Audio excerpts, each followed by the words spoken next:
Hello, friends and family. I hope everybody's doing well.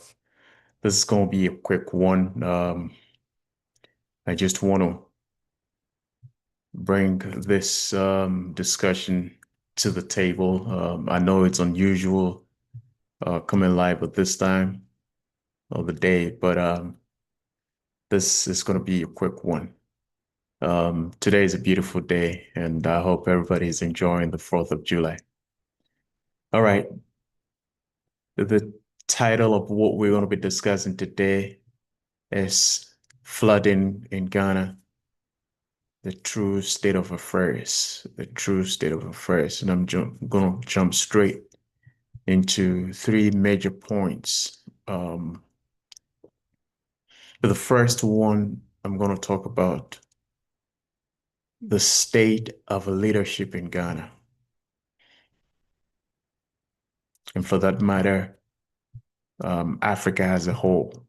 Most of the time, I keep saying that what goes on in Ghana is a reflection of what's going on in most parts of the African countries.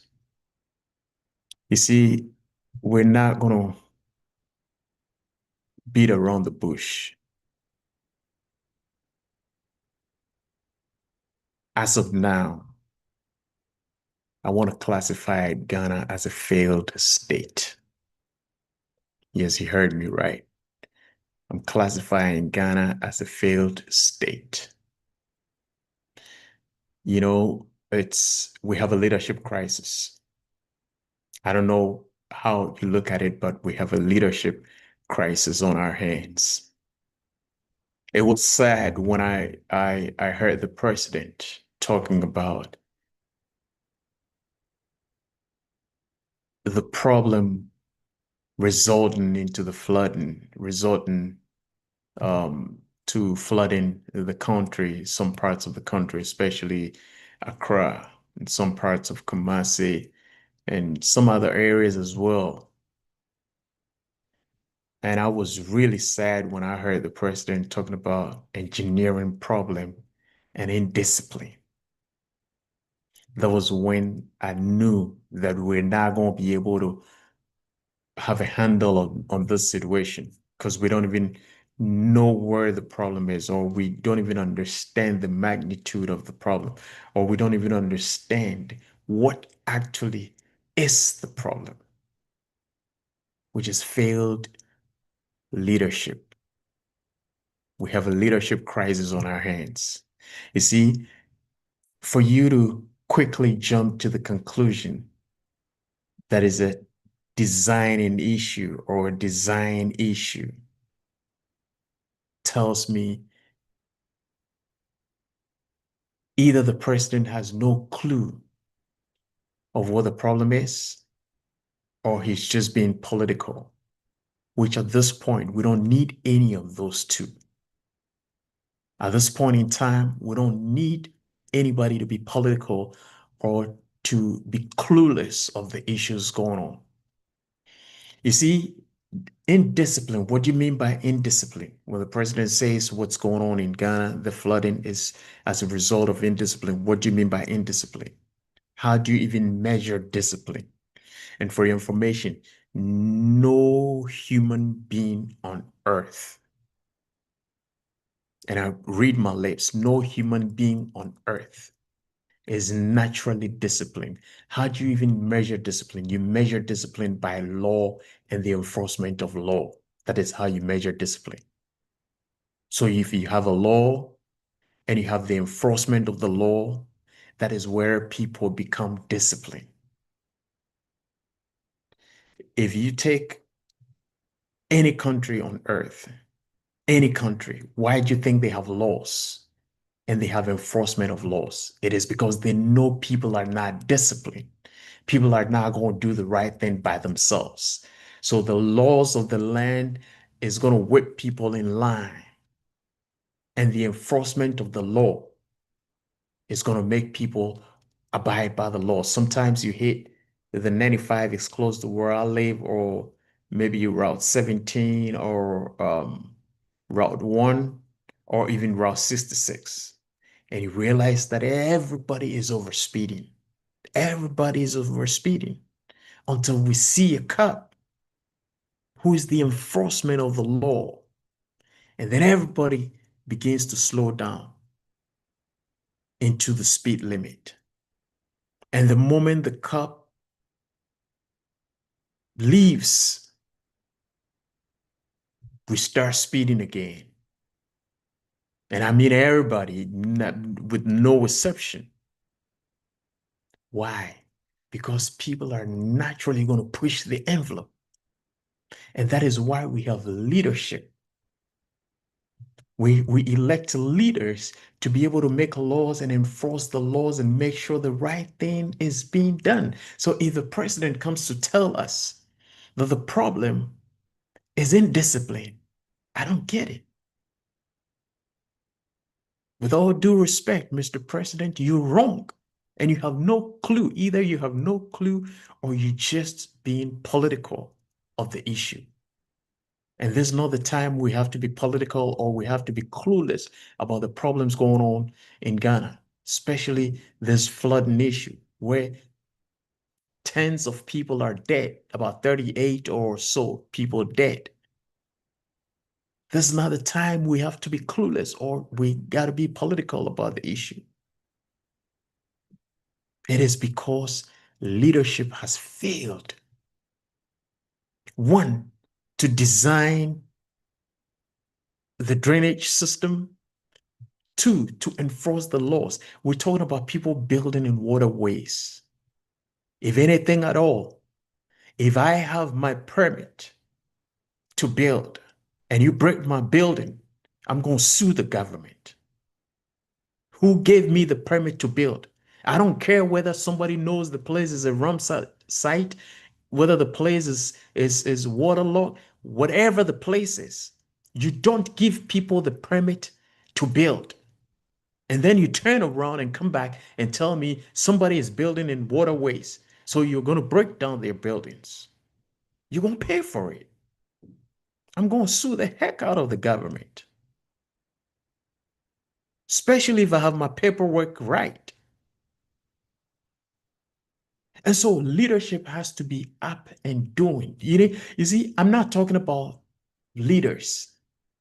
Leaders occupy position. Leadership executes progress. I want to repeat myself. Leaders occupy positions. Leadership execute progress. And so if you cannot execute progress, it means you have no business in being in that position. And so, Mr. President, please come back and talk to the nation properly, because the issue of indiscipline, we're not buying it. There is an adage which says that if the elder in the house sits and watch aloof for the kids in the house to eat, what's the name of the snake? A python meat. Anytime we're counting those python eaters, he's going to be counted amongst the python eaters, even though he did not take part in the eating. But he sat unconcerned. That is to say that leadership is effect, is the cause, and any and every other thing is an effect. Leadership charts the path. Leadership enforces the law. And so if you cannot enforce the laws, if you cannot make sure that the laws of the land is being adhered to by the people, why blame the people? If the people could do it by themselves, you wouldn't be elected in the first place. Anybody in position of power, think about it. You got to understand that if the people could manage the affairs of the environment, manage the affairs of the state or the nation by themselves, they wouldn't have to go to the polls and elect you into position of power. You are elected in a position of power to make decisions on behalf of the people and make sure the right thing is being done. So you don't come back and tell me it's an indisciplined problem. You don't come back and tell me it's an engineering problem. If it's an engineering problem, solve it. If it's an indiscipline problem, solve it. And this is how I understood the indiscipline problem. It means that leadership, those in position of power, are indisciplined themselves, starting from the president right down to the least in position of power. So on that note, again, it tells me the president has no clue of the problem, or he's just being political. And none of these two is needed at this point in time where lives are being lost and the rains are going to come again.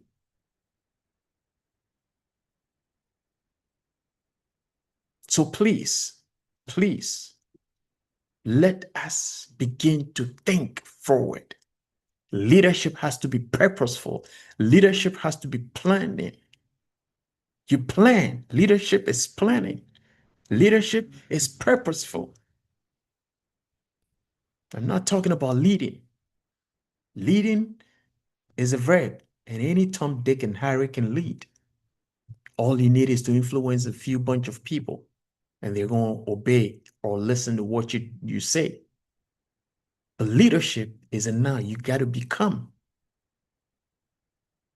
And leadership is harnessing and maximizing your potential to serve and influence others with your gifts. That is leadership. So leadership is progressive. Leadership thinks about solutions. Leadership does not talk about problems. Leadership thinks about solutions. And so, Mr. President, His Excellency John Dramani Mahama, please be a president and execute leadership. We just don't want a leader. We want leadership. So we want progress to be executed. Proper planning and proper enforcement of the law, irrespective of who it affects. And number two is kind of interesting. You know, some of these prophecies and prophetic whatever going on, nonsense going on in Ghana. We got to be serious. We got to be serious. Where these so-called prophets said to talk about soccer, who is going to win, God revealing who is going to win to them, and God did not reveal the reins to them. Are we serious? And some people are talking about curse on the land. It's lack of leadership. Lack of leadership. We don't have to spiritualize everything. This has nothing to do with spirit. This has nothing to do with curses. The Black Star is going to play a game. And so-called prophets, I call them fetish priests in suits. And sometimes they give vague prophecies. And I heard one so-called prophet talking about he goes into a certain dimensions and he's going to change certain. Are we serious as a nation? Why do you think God gave us the gifts? If God will have to come back and do the work for us, then there's no need for him to give us any gifts. Then he has to control us as like robots. Please, let's be serious. And some people talking about the rains occurs and certain things got to be done in order to prevent. Please give me a break. Lack of planning, lack of leadership, lack of execution of law. It's pure and simple. Let us not give room to this nonsense, else we're going to be running around in circles and nothing is going to be done. Think about it. God gave you a talent. Think about it. God gave you abilities. Think about it. God gave you the wisdom to be able to plan, take decisions. The only animal on earth that can plan ahead is the human being. And God gave you everything to be able to plan, design, and execute your plans. He said, dress it and keep it. He didn't say, I'll come and help you to dress it. He said, dress it and keep it. In other words, he's giving you all that it takes to dress it.